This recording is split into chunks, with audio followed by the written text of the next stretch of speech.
বিলাসীপাৰা পশ্চিম সমষ্টি সুৰক্ষা সমিতিৰ মহামায়া উদ্যোগত সমষ্টি সীমা পুনৰ্নিৰ্ধাৰণৰ দাবী লৈ আজি আকৌ ৰবিৰাম নাৰ্জাৰীক লৈ স্মাৰক পত্ৰ প্ৰদান।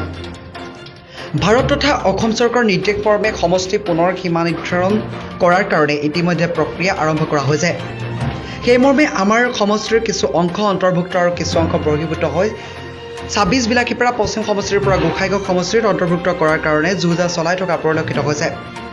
কিন্তু যি সমষ্টিক সীমা পুনৰ্নিৰ্ধাৰণ প্ৰক্ৰিয়াত ২৬ বিলাসীপাৰা পশ্চিম সমষ্টিৰ নামৰ পৰিৱৰ্তে মহামায়া সমষ্টিৰ নামাকৰণে নতুনকৈ নামাকৰণ কৰা হৈছে যদিও সেই মহামায়া অঞ্চলৰ উক্ত সমষ্টিটোৰ অন্তৰ্ভুক্ত নোহোৱা বিষয়টো বৰ পৰিতাপৰ বিষয় হৈ পৰিছে।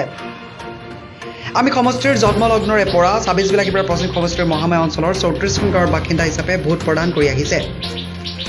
উল্লেখ্য যে মহামায়া অঞ্চলৰ পৰা প্ৰস্তাৱিত গোসাইগাঁও সমষ্টিৰ গোসাইগাঁও মহকুমা সদৰৰ দূৰত্ব প্ৰায় ৫০ কিলোমিটাৰৰ অধিক হ'ব। তাৰ তুলনাত বিলাসীপাৰাৰ দূৰত্ব মাত্ৰ ১০ কিলোমিটাৰ, যাৰ ফলত দুখীয়া ৰাইজৰ বাবে প্ৰয়োজনীয় যাৱতীয় কাম কাজ ভোটাৰ তালিকা সংশোধন আদিৰ বাবে গোসাইগাঁৱলৈ অহা যোৱা কৰা অত্যন্ত কঠিন আৰু ব্যয়বহুল। এনে হ'লে আমি নৰক যন্ত্ৰণা ভুগিব লগা হৈ পৰিব।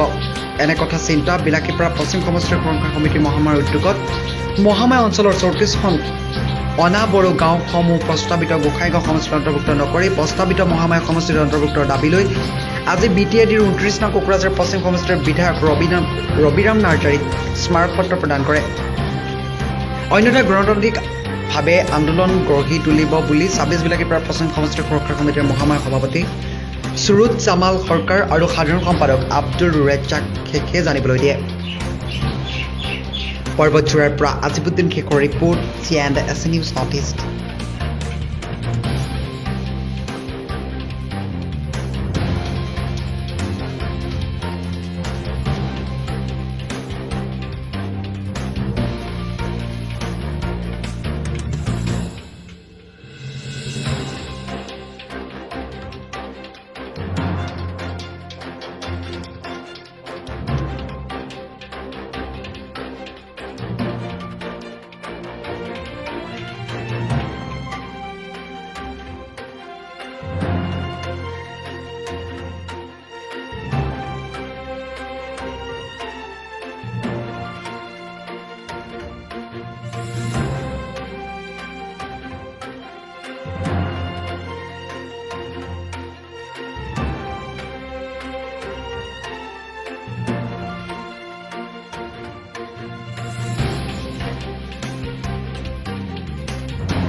কিহৰ ইচ্ছাপত্ৰ প্ৰদান কৰিলে?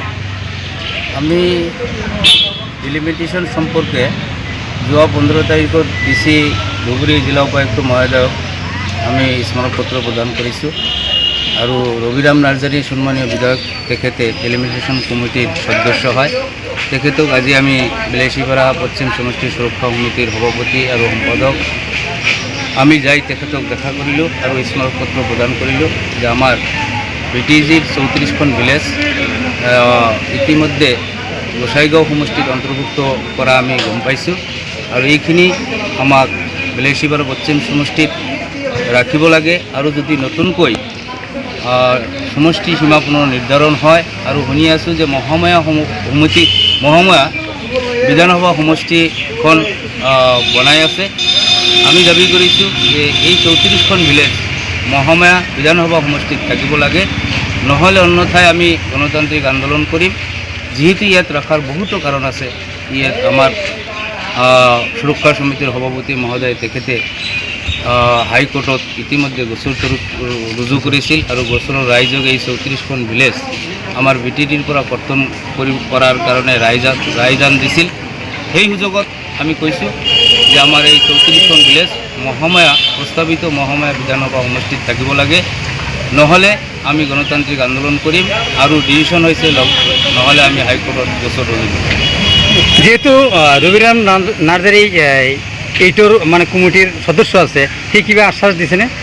তেখেতে আমাক আশ্বাস দিছে, তেওঁ আমাৰ MCLও আছিল ইয়াত, তেখেতে এই অঞ্চল সম্পৰ্কে বহুতো জানে, সেইকাৰণে তেওঁ আশ্বাস দিছে। তেখেতে কৈছে যে আমি চেষ্টা কৰিম।